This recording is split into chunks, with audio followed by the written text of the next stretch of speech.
What's up, everyone? I'm Cassandra Negley here with Yahoo Sports. Today, we are joined by Jackie Powell, the New York Liberty beat writer for the Next. She also contributes to WNBA coverage at NBC Sports. We're going to go deep on the Liberty, of course, the reigning champions and their quest for a title again, the Commissioner's Cup championship berths at stake, which they fell behind in, and the impact of EuroBasket. Jackie, welcome to the show. Hello, Cassandra. I'm so glad to be here with you. Thank you for having me on. Absolutely. So the headline of the week is Caitlin Clark. Of course, she returns from her 5 game absence.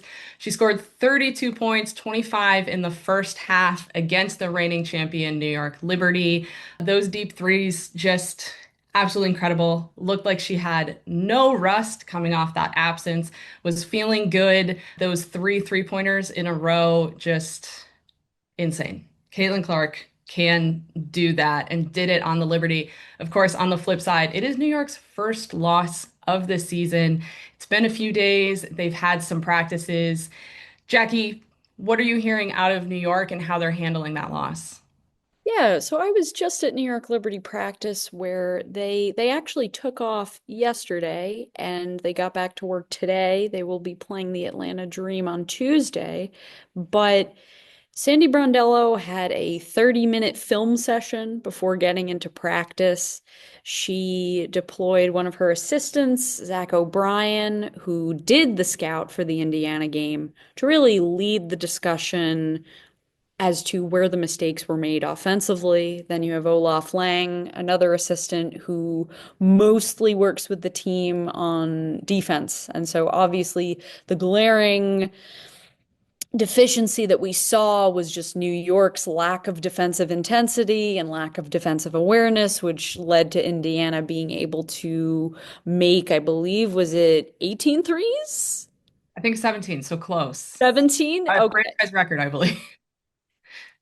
So, I mean, I watched some of those clips over of just all the looks that Indiana got, and there was just a lot of miscommunication, players standing in the paint rather than being ready on closeouts. The Liberty looked very discombobulated, and that's sort of they're not concerned about that loss. If anything, they're glad that it happened because there were a ton of, I guess, mistakes that were bubbling under the surface in a couple of games prior that they had won. The one that sticks out is the closer game in Washington against the Mystics, where, the first game Liberty played against the Mystics, they blew them out by over 20. Then that second game, it's a little bit of a closer margin. So that's sort of how they feel right now. They had a very productive and intense practice where they were all really focused, and I think they're just ready to play Atlanta. I mean, offensively, like they did some great things, right? Sabrina has been able to shoot the ball incredibly well, took 20 shot attempts. Seemed like, as you mentioned, defensively, that was that I feel like is the big area of not growth, but just like they've been so much better this year than they were even last year defensively. And to see it kind of drop off, like you can't let Caitlin get hot like that. Or have that much space. That was what stood out to me. In for most of the first quarter, they actually did quite well on her. Natasha Cloud was very in tune to that matchup. But then when the Liberty went to their bench and when Rebecca Gardner came in and she was primarily on Clark, things did not go as well. And I actually spoke to Rebecca Gardner today about that. And part of it is the Liberty haven't had many opportunities to play live games with the combinations that they had to use against Indiana. Obviously, they were without Jonquel Jones, who has a minor ankle sprain. And they were also without Leonie Fibish, who is in Europe for EuroBasket. But the combination of Nyara Sabally, Kennedy Burke, Maureen Johannes, and Rebecca Gardner, I mean, playing with the starters, it was just something they hadn't even really practiced a ton with. So if anything, it was a bit of a learning experience, and they sort of went in not really knowing how these combinations were going to work defensively. And when you don't play with a group of players, defense is so much so about chemistry, and it's so much so about that communication. I mean, Rebecca Gardner said to me, she said, yeah, that Indiana arena, it gets very loud. We probably needed to communicate more, and we needed to over communicate and communicate louder, just because in other arenas, it might not be as loud as in Indiana. Yeah, that's a great point, actually, about the arena. It is tough these days to come into Indiana and play. And defensively, like as you mentioned, that chemistry, that's why they've been so good this year. Most of them are the same. But Jonquel Jones being out, this is a double-double machine. I think for the last 2 years that New York has been a super team, different players can step up in different games and kind of be what they need in that matchup.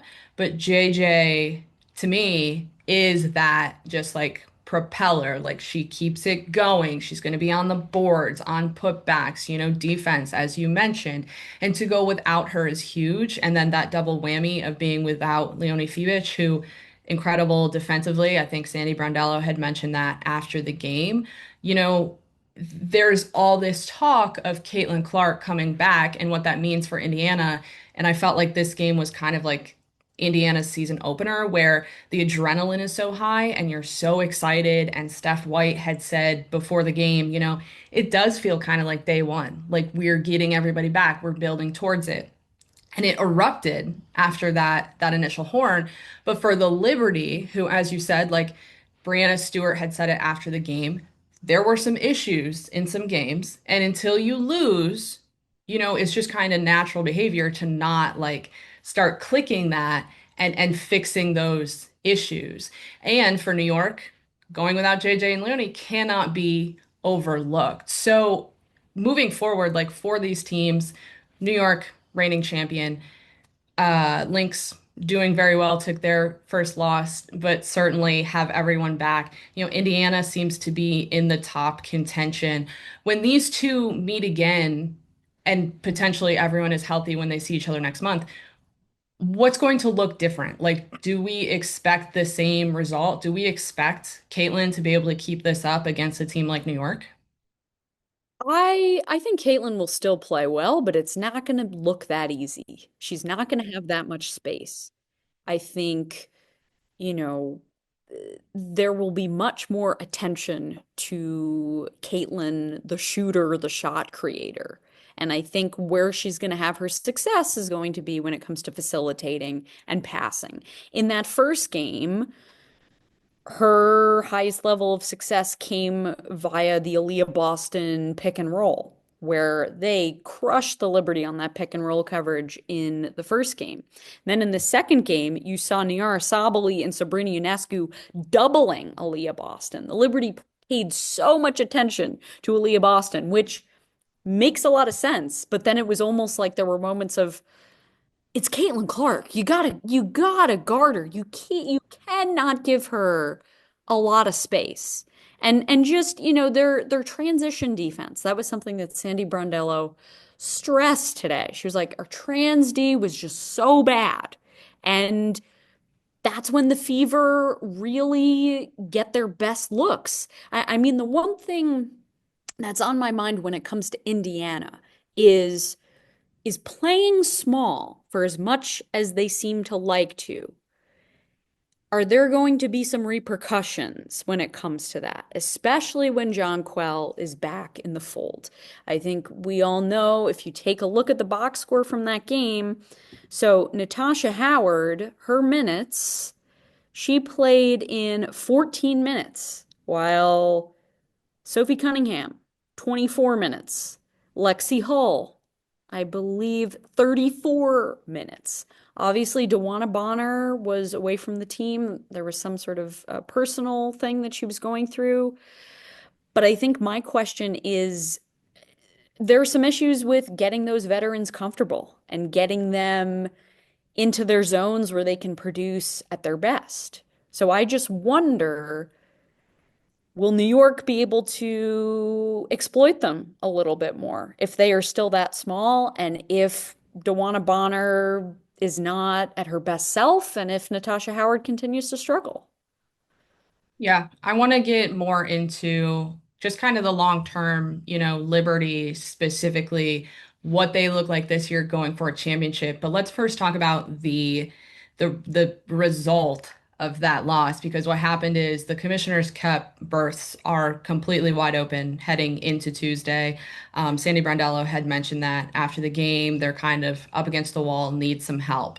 So if we're looking at the Commissioner's Cup, New York and Minnesota took their first losses at a tough time because now with one loss, there's going to be probably some tiebreakers involved for these teams.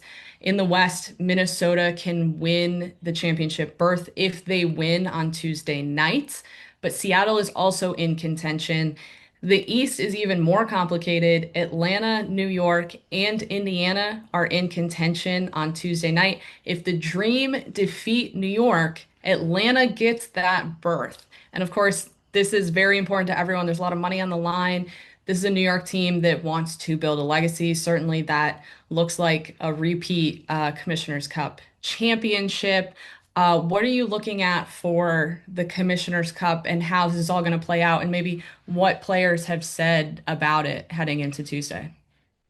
I think on the side of the Liberty, they are more looking to bounce back regardless of the Commissioner's Cup or not. They did not like how they played in that loss. Sure, they scored 88 points, but the process they did not like as well. There was a lot of isolation ball. I think the phrase they kept using in practice today was that they did not move the ball out into the corner pockets. They just were moving pretty much at the top of the key and on the wings. And so, when you're not moving the ball, you're not going to move the Indiana defense around.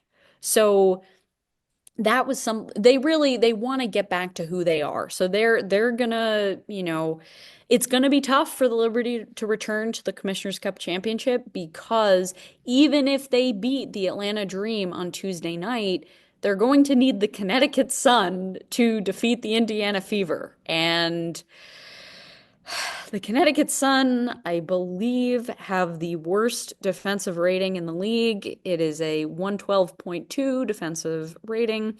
They also have the worst offensive rating, 90.3. So it doesn't look good for New York making it. No, that's a huge ask. Do you have a pick then for the East? Because I know you told me you kind of like Atlanta.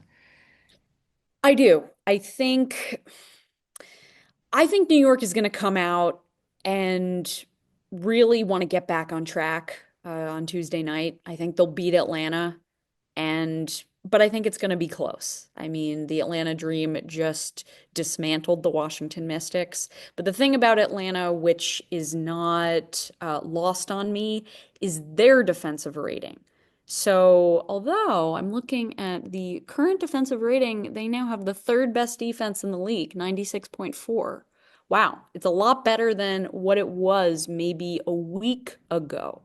It's I pretty think, good. And I think like offensively, they're going to challenge that defensive communication of the Liberty that we've already talked about with the Fever. This is a team that loves to shoot threes. BG and Brianna Jones are shooting threes. I was just in Atlanta a couple weeks ago and they don't do a half court shot at shoot around before the games. They do like a 3-point shooting contest. And so if you hit all 5 spots around the perimeter, then you win the money. And so I think this kind of battle for the first time this season is going to be interesting and obviously a lot on the line. oh, that is so cool. I love that little wrinkle in the Carl Smesko era.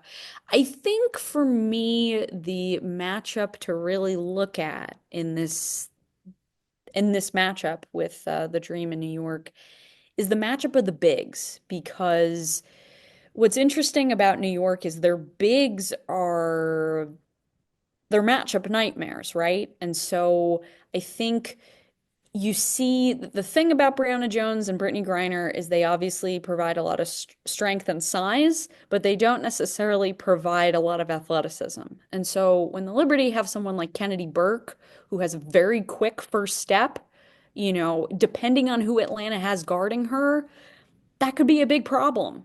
Imagining, I think what made me realize this was in the previous game that the Dream, or it was 2 games ago, that the Dream played against Chicago.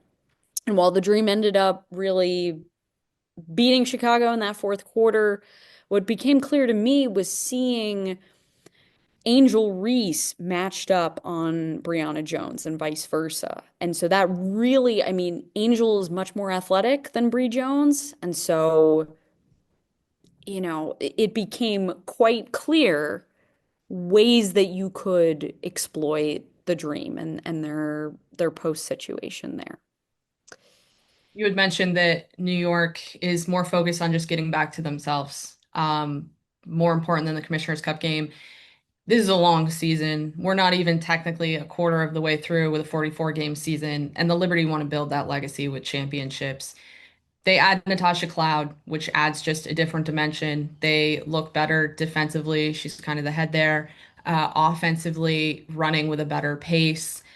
What else is different or have they done that is going to help them in the long run? And, for everyone looking at like a Liberty Lynx finals rematch, the Lynx also bring everyone back. Like, how do we think early on that that is going to line up? That's a great question. I was actually talking a little bit about the Lynx with our good friend Kareem Copeland, who is here in New York to do some reporting on the Liberty and the Dream. But something that we both were harping on about the Lynx is this hypothetical of if a team comes up with a really interesting and creative scheme as to how to defend Nafisa Collier, who is their number two? Because Courtney Williams has been hot and cold this year. There have been games where she just does not show up offensively. And then Natisha Hiedeman has come in for her. Natisha Hiedeman has done a great job as their sixth player. But what we were wondering is that enough? Is it Kayla McBride? Is she going to be able to create? The question with the Lynx is they have a very egalitarian system where it's like the sum of all of their parts creates, the greatness. But what happens if you take away their MVP candidate in Nafisa Collier?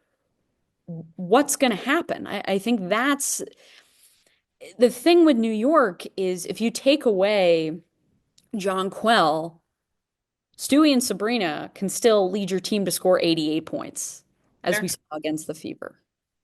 You know, what happens for the Lynx? That's something that I will be keeping my eye on, and I'll be really interested to see, I guess, how intense that July 30th game is going to be between the Lynx and the Liberty. First time potentially since the finals, unless something completely unexpected happens and the Fever somehow lose to the Connecticut Sun and New York returns to the Commissioner's Cup championship, which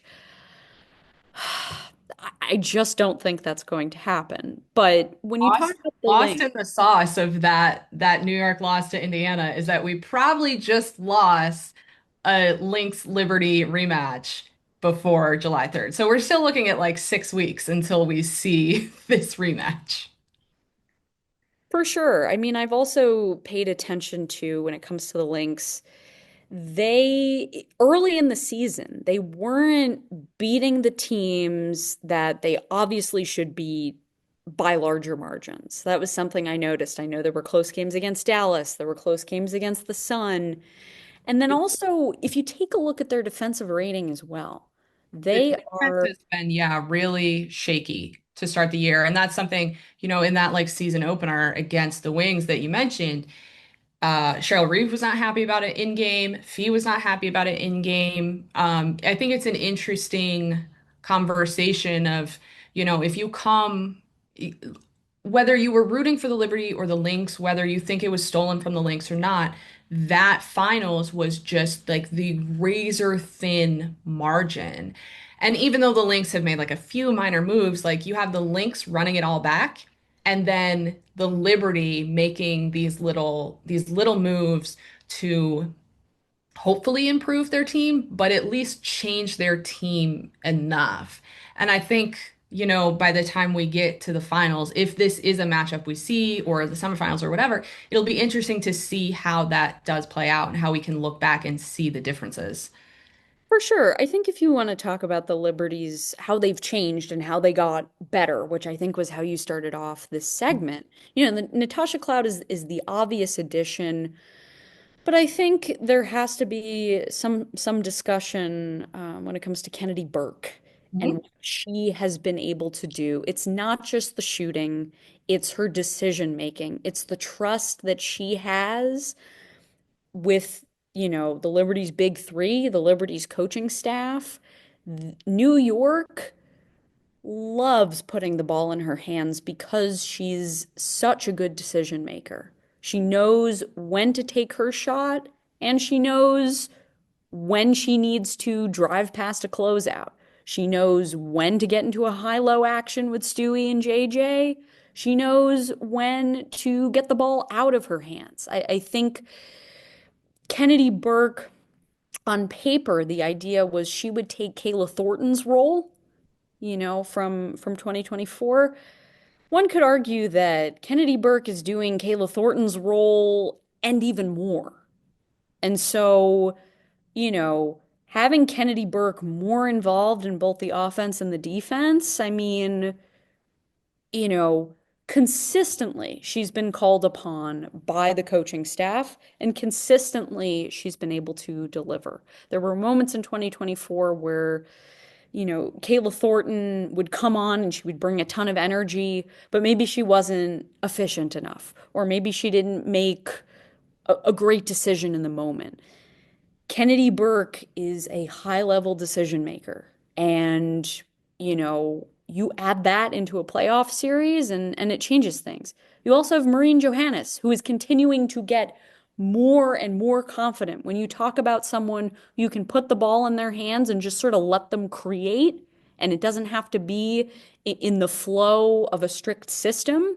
You just put her in the action and you just sort of run with her, see what she does. I mean, that adds another dimension to them as well that they didn't have in 2024. I mean, the Indiana game, if there was one positive takeaway for New York, it was that Maureen Johannes was getting more comfortable and she was getting more aggressive. She went downhill when she saw an opening against Kelsey Mitchell.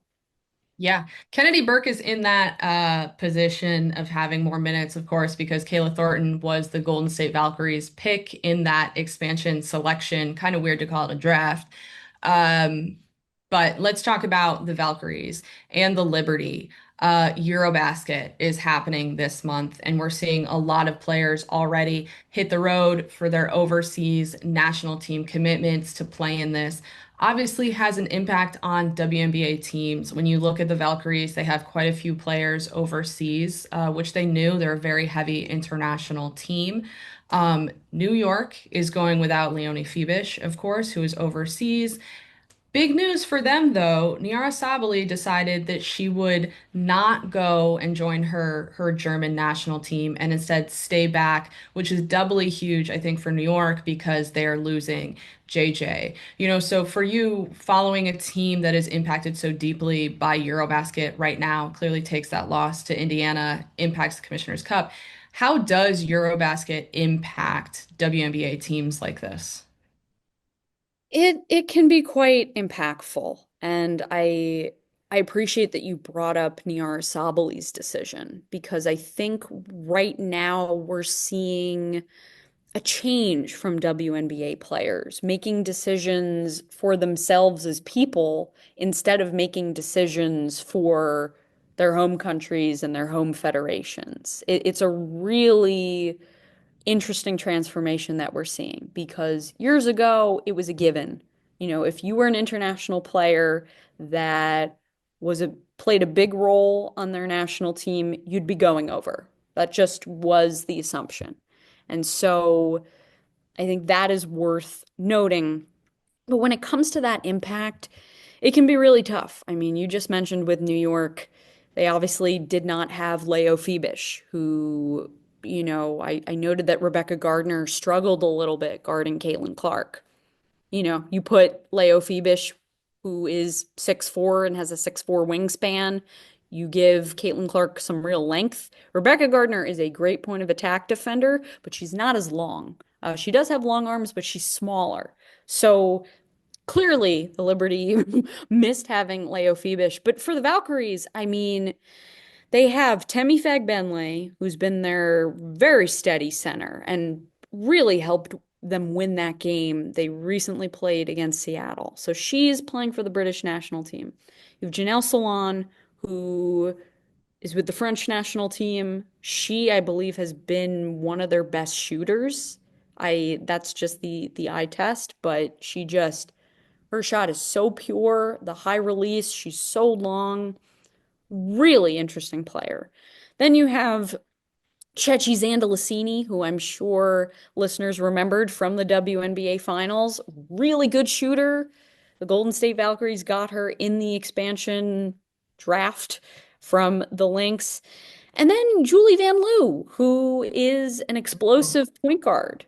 She will be playing with Belgian, along with, I'm sure people know who Emma Mieseman is, although she's not in the WNBA as of now, and Julie Allemande, who is with the Sparks. So you've got a center, a point guard, and two really good shooters just not available to play. And then the Valkyries had to bring in a bunch of hardship contracts. So Aerial Powers, they brought back Letitia Mihir, they brought back Caitlin Chen. Am I missing one more, Cassandra? I feel like there might be one more. Believe Chloe Bibby, but for them, Yes. I mean, I'm glad that they brought back players, and obviously a lot of teams do this that are used to their system or at least know their system from the preseason.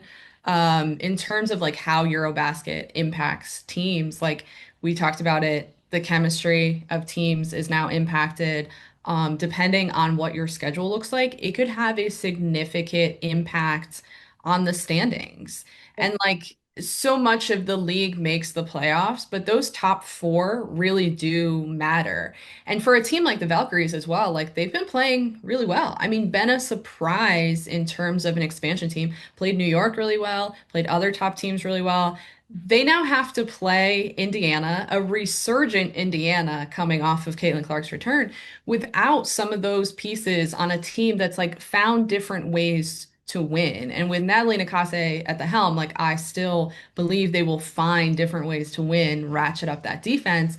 But there's certainly, like a long-term impact. And I guess the other side is it can be a positive impact because as we're talking about with Nyara Sabally, her getting those minutes in place of JJ and improving her game in that way, talking about the long game. We talk about the long game with Caitlin and how she learns from the bench. Sandy Brondello brought that up as well. This is a long game. We're developing these players even further when they have to be thrust into a position like that. But looking ahead to the week, we have Commissioner's Cup games on Tuesday night that are going to impact a lot. The Dream play New York Liberty.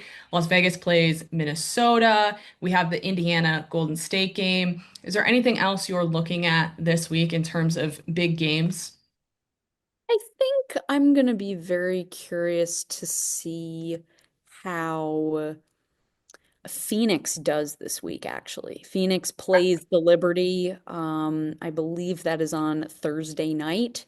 They're 8-4. They have Kalia Copper is finally back. So I'm gonna be really interested in seeing, are there some growing pains trying to really establish how the big three of Clea Copper, Alyssa Thomas, and Satu Sabally all play together?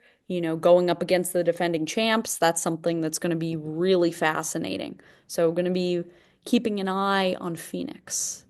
Another team that has made do and had a lot of success without their stars. Now we're going to see them all incorporated again. Jackie, thank you for joining us for this week's WNBA update. Keep an eye on all of the action and updates right here on Yahoo Sports.